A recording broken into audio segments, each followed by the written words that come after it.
Magandang araw po sa inyong lahat mga karibin natin at welcome back dito po sa ating munting channel Pinas News Review, kung saan re-reviewin po natin ang mga mahalagang balita dito sa Pilipinas. Mga simpleng komento sa mga issue dito sa Pinas. At eto nga mga karibin natin, kapapasok lang, ibinasura na. Hindi matanggap ni Franz Castro matapos pahiya sa piskal. Yan ha. Former President Rodrigo Roa Duterte kinampihan na. Yan mga karibin natin ang ating alamin mula po rito sa channel ni Kabayan News PH. Yan mga karibin, sa description po ang full video link ng balitang ito. Subscribe na po kayo kay Kabayan News PH. At kung bago ka pa lang at di pa po napag-subscribe sa ating munting channel, please don't forget to subscribe at i-click na rin po ang bell notification para updated ka po sa lahat ng ina-uploads nating reaction video. At eto na nga, sama at sabay-sabay po natin pakinggan, panoorin at bigyan ng reaksyon ang balitang ito. Eto na po. Mga kabayan, umani ng pangungutya ngayon sa social media itong si Franz Castro ng ACT Teachers Party List. Ito ay matapos ibasura ng Quezon City Prosecutor's Office ang kasong grave threat na inihain ni Castro laban kay dating Pangulong Rodrigo Duterte. Base sa resolusyon na inilabas itong Enero 9 ng Quezon City Prosecutor's Office, hindi sapat ang mga ebidensya para sampahan ng kasong grave threats ang dating Pangulo. Hindi rin nakita ng piskalya na seryoso o may pagbabanta sa pahayag ni dating Pangulong Duterte sa isang panayam sa kanyang programa sa SM-9. Sabi ng piskalya, normal lang na ipagtanggol ng isang ama ang anak, lalo't tila pinagkakaisa nito sa Kamara matapos tanggalan ng confidential fund at gawa ng isyu ng Makabayan Black at paimbestigahan kung saan napunta ang pondo ng Vice Presidente. Matatandaan na naghain si Castro ng kaso laban kay dating Pangulong Duterte at sinabi niya na pinagbabantaan daw siya ng dating Pangulo. Napakahalaga ito, no, dahil So yan mga karibin natin, no, isa-isa na pong napapatunayan na talagang itong mga paninira lang po, no, sa mga Duterte, yung mga ginagawa ng Makabayan Black. Unang-una po yung yung CIF, 'di ba mga karibin natin? Ni Vice President Sara Duterte, yun na nga, binasura na rin kasi naipaliwanag o inudit na po ng COA at sinasabi po doon na wala pong nilabag, no? Walang anomalya yung CIF ni Vice President Sara Duterte. At ito na nga naman, yung kaya dito kay Castro naman at saka kay PRRD, mga karibin natin. So ito na, binasura na po kasi wala namang basihan yung kinakaso ni Castro. So ibig sabihin po mga karibin natin na hindi na po dapat pagkatiwalaan pa itong si Castro. Biruin mo yung mga paratang niya sa mga Duterte. Ha? Una-una yung kay BP Sara nga, sabi ko kanina, dapat nga si Castro maglabas ngayon ng ng mga resibo. Ba? Kasi inunahan niya si BP Sara ba? Gusto niyang maglabas ng resibo si BP Sara sa CIF. Ayun, nakita nga po ng COA na walang anomalya. So ngayon naman Castro, inahamon ka ng taong bayan. Ikaw naman ang maglabas ng resibo para, diba, magkaalaman na. siguro biro lang kay dating Duterte, dating Presidente Duterte, yung mga sinasabi niyang mga threat, pambabasta sa kalapaihan, at iba pang mga kung ano sinasabi niya, red tagging, whatever. Pero this time, siniseryoso natin siya, dapat ang hustisya natin, ang justice system natin ay karoon pumabor doon sa kaso. Nagbunsod ang kaso ng inihayag ni Duterte sa kanyang programa sa Sunshine Media Network International noong October 11 at November 6 na binatikos ni Castro. Laman ng batikos ng dating Pangulo sa programa nito si Castro dahil sa pagpunah ng mambabata sa confidential fund at intelligence fund ni Vice President Sara Duterte. Samantala, umani rin ng batikos sa ating mga kababayan ang ginawang pagsasampa ng kaso ng kapulisan dito naman kay Retired General Macanas. Ayon sa ilang grupo, normal lang na magkomento ang mga netizen kaugnay sa mga nakikita at naobserbahan nila na mga nagaganap sa isyu ng ating bansa. Huwag sana po natin gamitin to suppress press freedom. Yan Bago mo lang. tayo magsalita, bago tayo magsampa ng kaso, pag-aralan mo muna kung ano ba yung basihan ng kaso mo. The best evidence is where it all started. Dapat nang imbestigahan nyo muna kayo. The root cause. The root cause of the story. Hindi yung lahat na ngayon na who are expressing their press freedom, who are expressing their dismay in the government, tatakutin nyo ngayon. Ano ang masasabi mo dito, kabayan? Sama-sama nating panuorin. So, ganun po talaga yung lumalabas, no, mga ka-review natin. No? Tama po sila, sir, na kung may pagkadismaya po tayo sa ating gobyerno, malaya po tayong makapag-komento. Pero ang nangyari po dito kay General Macanas, mga ka-review natin, no, tama, sinusuppress po yung karapatang pantao, mga ka-review natin. Kasi, di ba, kinasuhan agad eh. Nag-comment nga kahapon, mga ka-review natin, sabi niya, batang general daw, kinasuhan yung matandang general. Sana daw tinawagan na lang, di ba? Di ba? Tinawagan na lang muna para at least magkausap, di ba? Ang nangyayari po kasi dito, mga ka-review natin, parang binibigyan nila ng sample yung taong bayan, no? Sa pamamagitan po ni General Macanas, na wag nang magsalita. Di ba? Parang tinatakot nga, mga ka-review natin yung lumalabas eh. Diba? Ano natin hindi sinasabing na tinatakot biruin mo, ito nga, retired general, mga ka-review natin, kinakasuhan, diba? Sa pagkokomento lang about sa nangyayari sa ating gobyerno. So, ganun po talaga, mga ka-review natin. Pero, diba, dapat sanay na po sila sa mga ganitong sa mga ganitong pagkokomento ng taong bayan. Kasi hindi na naman po tayo nasa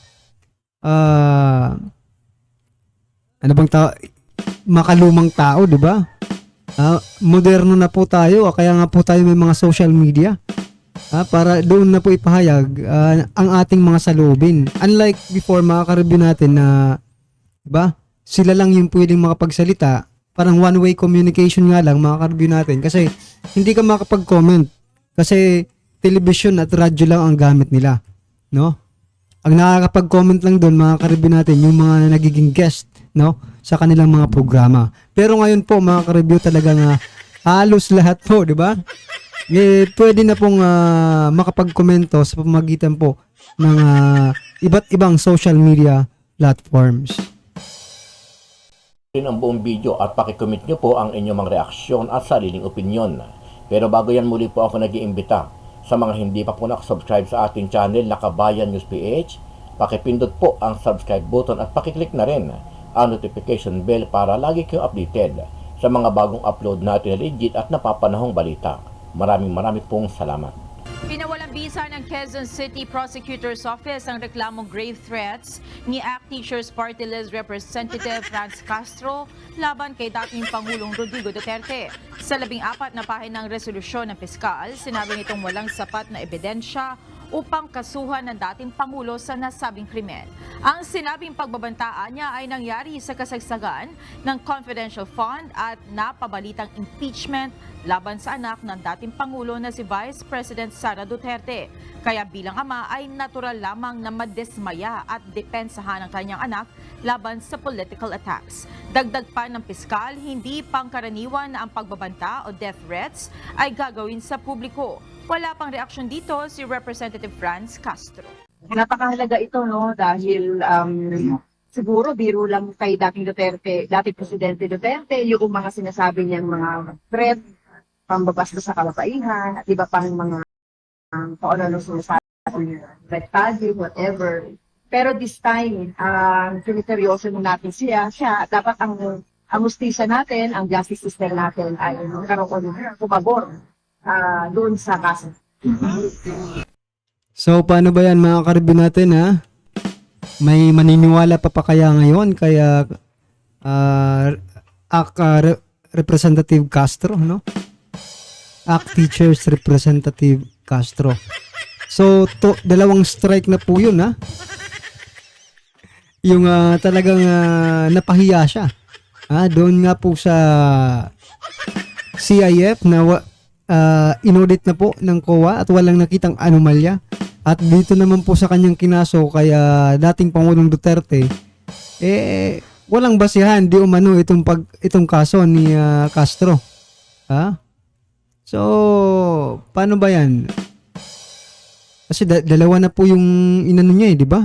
Tapos puro pahiya po siya Ang akin lang mga karibyo natin, sana po sa susunod kung talagang gusto po nating matanggal, mawala, diba? Sa ating landas, yan itong si Castro, itong Makabayan Black mga karibyo natin, wag na po tayong bumoto sa mga tulad nito. Mga tulad nitong hindi nag-iisip ba? Kasi biruin mo 2 beses na puro palpak yung mga ginagawa. So kung ganyan ang pinasweldo ng taong bayan, no? Hindi pala sila sure, di ba? Na may kasalanan nga si PRRD pero pinatuloy pa rin nila yung kaso. So ang lumalabas lang dito mga karibyo natin, gustong-gusto lang talaga nila siraan yung mga Duterte. Di ba? Oo nga po si Tamberin Kasi doon naman niya nagsimula yung sa CIF, no?